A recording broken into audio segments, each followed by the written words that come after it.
Okay, this is the second time we've done this video. Hi again. I don't know if you'll see this or not. Who knows? Because we don't know until it goes to upload. The mystery. I have no idea what happened. I know it does that every once in a while, but at least I saw it today while you were still here. Yeah. We had some pretty juicy gossip today. Yes, we did. Plus a station update. Let's go ahead and do the station update while you pull that back up. Okay. Tomorrow's the day we go hang the antenna and we actually turn on 94.5. Then within a couple of days, 99.5 will be on, hopefully, here in the valley, and have that here. Maybe by the end of the weekend. Yeah. Maybe. What that's going to, although Sunday's a holiday, so it may be the first of the week. I didn't think about that earlier. One thing is going to be, you're going to have good country music back on the radio. We put together a really big playlist, and it doesn't repeat except every 37 hours. So it's brack. Yeah. So that, at least you'll have that, and the Coyote calendar, and our business partners. As far as us, as soon as we get the T1, then we'll start broadcasting. Now, you and I have talked about maybe going up there a couple days next week when we're on and actually doing the show. Because we don't have the T1 connection, we actually have to go work in the studio up there. We've got a backup studio at the transmission. Now, we've ordered a phone line, which is supposed to be in there faster, but it's still not there yet, although it might be there by today, maybe. And if we have a phone line, then we can still have guests and stuff like that. Mm-hmm. So, yeah, it's something we toyed. We wouldn't have to get up any earlier than we usually do. Instead of getting ready for the show, though, we'd just drive. And we'd have to print our show prep.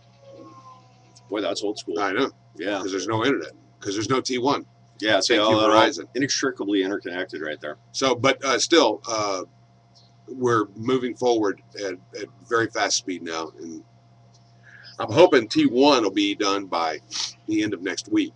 And then everything will be normal. It'll be out of this studio. And then we've got our next step, which is to get our 25,000 watt transmitter up, which is by June. Right. So, and the other thing is then we're going to get some other translators too. One in Big Pine and one up close to Mammoth. And so then we'll be 395. 94.5 will be from about Pearsonville to Mammoth, and then 99.5 in the valley. There is a chance that this 2,000 watt version, because it's 2,000 at altitude, 2,000 watt version, that it's going to come into the valley, but we're not really holding out a bunch of hope. That's why we have the boosters. We just want to make sure it's clean when it gets in here. So that's where we are in that.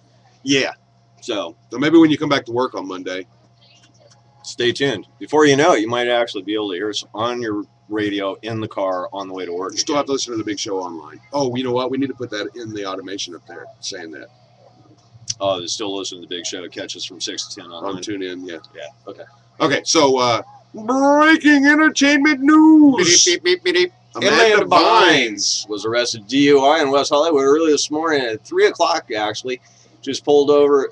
Law enforcement sources tell us Bynes was attempting to pass a cop car when she sideswiped the vehicle. She was pulled over, and cops determined that she was not fit to be behind the wheel.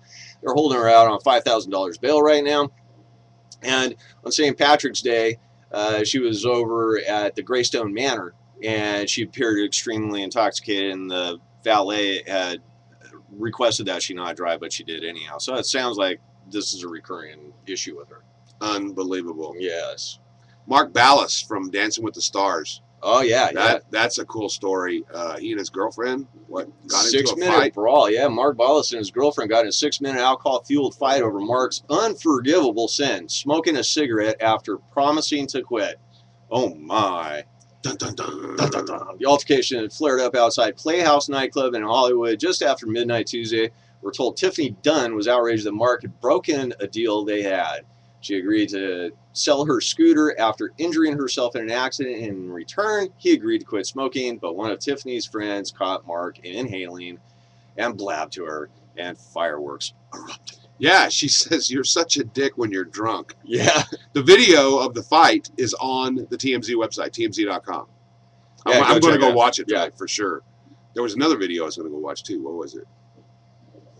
There's two videos on there. Oh, the brawl. Oh, yeah. Texas, don't mess with a Texas woman, man. Yeah. Do not. The show on CMT, I guess one of the women a couple months back in February, Brooke Jeter, some guy called her a C word at this club outside of Fort Worth. And so her husband stepped in, but he didn't need to step in because she went off with haymaker after haymaker and took this guy out herself. So I love Texas women, man. I tell you what. Just saying. Bless his heart. Bless his heart. And Lisa Lamp and Allie talking about Arsenio's foul-mouthed blowout on Celebrity Apprentice. Let me give you a little background. If Okay. you've been watching The Apprentice, if you haven't been watching The Apprentice, Aubrey O'Day has taken credit for stuff she hasn't done. She just over-glorifies herself. Anyway, they switched up the teams. It was women versus men. Aubrey ended up on Arsenio's team, and Arsenio and Clay Aiken were catching the fact that Aubrey's like, look at me, look at me, look at me. I'm a big deal. I'm a big deal. So Arsenio decided to totally call her out in the boardroom, even before they found out who won, because he was laying the groundwork in case his team, he was the project manager, hadn't won. Right. Then he was setting the stage for getting Aubrey out. Right. Well, as it turned out, Arsenio's team won. So then it just ended up being a big stink. But what does Lampanelli say? Lisa called into Broad-Minded on X and Serious Stars Thursday, and according to a comedian, the worst parts of Arsenio's anti-Aubrey outbursts were edited out when he called Aubrey a C-word and said he would be doing something all over her face. Nasty. Yeah, you'll recall the parts that did make it to the air included Arsenio in the war room. God, I need my glasses. Saying, I Googled Aubrey and naked pictures of a gut popped up. F her. Yeah, because I know the other stuff didn't happen in the boardroom because they're all really over the top respectful of Mr. Trump. Yes, Mr. Trump. No, Mr. Trump. They don't call him Donald. They go, it's Mr. Trump. Mr. Trump. It's whatever, man. Mr. Hair. Mr. Hair. I would just be transfixed on the top of his head. No kidding. And Keith Olbermann is a liar, a bully, and worst of all, he's just plain mean. This according to Current TV. Well, we talked about Keith Olbermann already. Well, and he sued Current TV now. And he is the biggest D-bag, one of the biggest D-bags that there is out there, bar none. And I used to like the guy, He referred to himself as a $40 million chandelier in a cheap house, basically, calling out the network. He totally blew the network that he blew off the network that he. Well, I almost didn't say that right. Good ratings in TV are in the 7 digits. Okay, he had ratings in the low 6 digits, actually like 100,000 people. You don't throw this kind of hissy fit. You don't deserve the money you're making. $40 million for 100,000 viewers. I mean, you're paying the networks the lion's share of the network money to one person at that point, you know. And then he acts like he's all that and a big deal. I'll be surprised if he lands somewhere else. But especially anytime soon. But now there's a $30 million chandelier. Yeah, and this story has an ugly ending on it too, but it just set it up a little bit. You know, Ryan Seacrest was on with Today Show this week, and he signed a deal to be on NBC's Olympic coverage. And there was hype that he was going to take over for Matt Lauer because they've been in contract negotiations for a long time. So this week, Matt sits down with Ryan and interviews him. Well, what we don't know is Matt is in negotiations with NBC to re-up his contract. So they basically booked his possible replacement and makes him interview him on the show. And you know what happened that day? He signed. They struck a deal. Yeah, what do you know about that? It was brilliant. That's brilliant negotiations right there. Well, and also the other day, Good Morning America, first time in years and how many years now that they beat Today?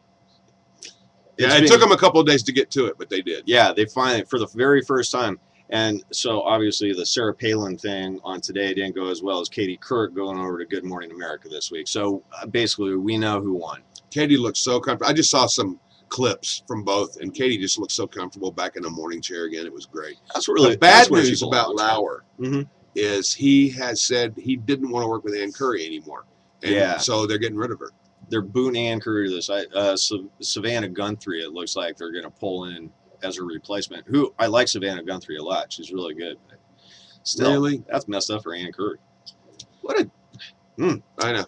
It's douchebag news today from TMZ. Well, then there's that whole Cuba Gooding Jr. story we didn't even touch. Something about groping. Yeah, we'll get on to that later. One of those women are going to say, "Show me the money."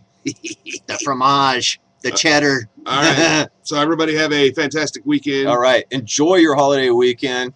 And God bless all you Christians out there. He can't go tomorrow. If you want to go up with us and experience the light up of KWTY, I can give you tell you where we're going to be and all that other stuff. You want to give me a holler on my cell phone, 760-793-2132. I think we got the help. I know, but I think we got the manpower thing settled. But if you want to come up and kind of see what we're doing, I don't think anybody's going to have a problem with it. It's very cool. And it's beautiful up there. Yeah. Gorgeous view. Right under the Sierra is Olanche Elementary School. Yeah, with snow on top. Yep. Yeah. All right. So otherwise, have a fantastic weekend.